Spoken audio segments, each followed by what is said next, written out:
J'ai très peur de m'ouvrir aux gens à chaque fois que je rencontre quelqu'un.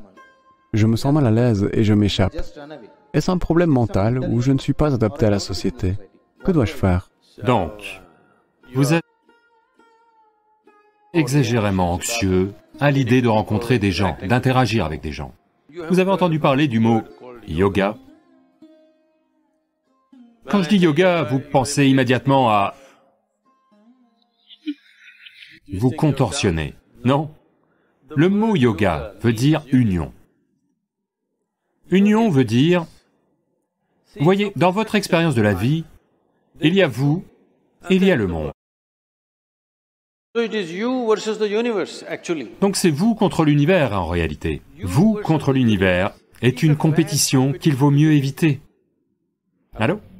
Avez-vous une quelconque chance de la gagner? Vous entrez en compétition avec l'univers. Y a-t-il une chance de la gagner, cette compétition? Non. On n'entre pas en compétition avec l'univers, donc nous avons trouvé une méthode appelée yoga.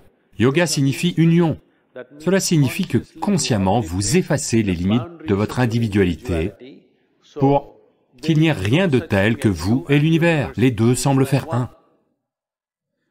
Vous devez faire un peu de yoga, autrement, votre esprit va être distordu avec toutes sortes d'idées, d'émotions et d'opinions. Si vous l'ouvrez un petit peu, si vous effacez les limites de votre individualité, c'est très facile, parce que lorsque vous êtes assis ici, vous voyez cette personne comme une partie de vous-même. Vous n'avez aucun préjugé à son propos, que ce soit un homme ou une femme ou un enfant ou un animal. Vous n'avez pas de problème. Avec tout, vous allez communiquer de façon absolue parce que vous avez ouvert vos limites. Si vous avez bétonné vos limites, ceci c'est moi, alors avec cela, vous allez toujours avoir un problème. Si c'est un homme, c'est une sorte de problème. Si c'est une femme, une autre sorte de problème. Si c'est un animal, une autre sorte de problème. Je vais vous dire, ça va peut-être sonner... Comment savoir si on est totalement à l'aise ou pas? Quelqu'un m'a posé la question récemment. J'ai répondu, on peut vous faire faire le test du cobra. Test du cobra veut dire... Dès mon enfance, j'ai été dans les jungles des Ghats occidentaux. Dans la nature, beaucoup de ces animaux, en particulier s'ils sont venimeux, leur manière de percevoir la vie passe par la chimie. Ils regardent votre chimie. Si vous faites preuve d'un peu d'anxiété, ils vont vous attaquer. Sinon, non. Donc si vous pouvez juste ramasser un cobra comme ça, sans le tenir par la tête, mais juste comme ça, et s'il n'est pas perturbé, ça veut dire que vous êtes à l'aise. S'il vous attaque, vous n'êtes pas à l'aise. C'est le test du cobra. Je fais passer le test du cobra à certaines personnes, juste pour vérifier s'ils sont vraiment à l'aise. Je peux ramasser un cobra à tout instant, il vient simplement à moi. Des cobras, tous vivants? Bien sûr. Elle demande s'ils sont vivants. Voyez-vous, quand je vivais dans la jungle tout seul, sans aide extérieure, le seul équipement technologique que j'ai, c'est une montre. Ok? Et pas de téléphone, pas de lampe, rien. Dans la jungle, tout seul, et de la nourriture. Donc les gens se demandaient toujours, comment fait-il pour survivre pendant des semaines? Eh bien, je buvais beaucoup de miel. Du miel, il y a des ruches là-bas. Les ruches sont toujours construites sur cette branche de l'arbre qu'un ours ne peut pas atteindre. Les Ghats occidentaux sont pleins d'ours à miel. Ils les atteignent et boivent tout le miel. Donc, les abeilles vont construire la ruche sur une branche telle que, si l'ours y va, la branche va casser, à cause de son poids. Donc me voilà qui grimpe lentement. Je gardais toujours un petit tube à essence, en plus, sur ma moto. Juste un tube en plastique, de 30 à 50 cm de long. J'allais l'introduire dans la ruche et simplement, je buvais de 1 demi-litre à 1 litre de miel. Ça me nourrissait pour la journée. Mais les abeilles pensent que je suis qu'une grosse abeille de plus. Si vous laissez transparaître un peu d'anxiété, elles vont vous piquer. Si 8 ou 10 d'entre elles vous piquent sur le visage, vous allez étouffer et mourir. Si elles vous piquent à l'intérieur de la bouche, une seule suffit, ça vous tuera. Mais je buvais toujours du miel et je survivais. Elles ne m'ont jamais piqué. parce qu'elles perçoivent votre chimie. Donc il est temps que vous travailliez à vous rendre à l'aise, pas seulement avec d'autres personnes, juste avec la vie.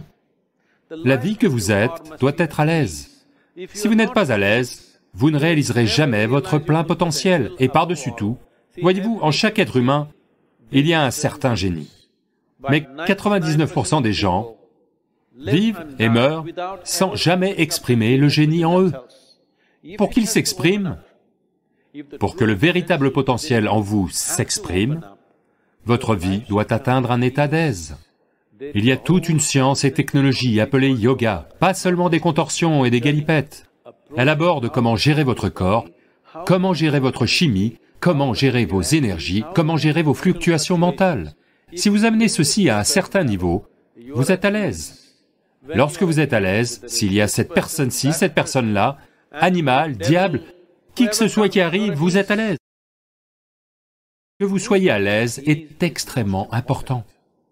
Autrement, vous ne ferez pas l'expérience de la vie telle qu'elle est. Dans l'agitation, tout est déformé.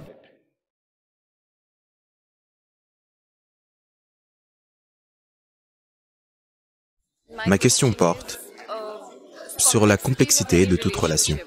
Pourquoi est-ce qu'au-delà d'un certain point, elles deviennent complexes? Que ce soit entre copines, que ce soit entre copains, et en particulier les relations entre une petite amie et un petit ami, et entre mari et femme. Namaskaram, Muni.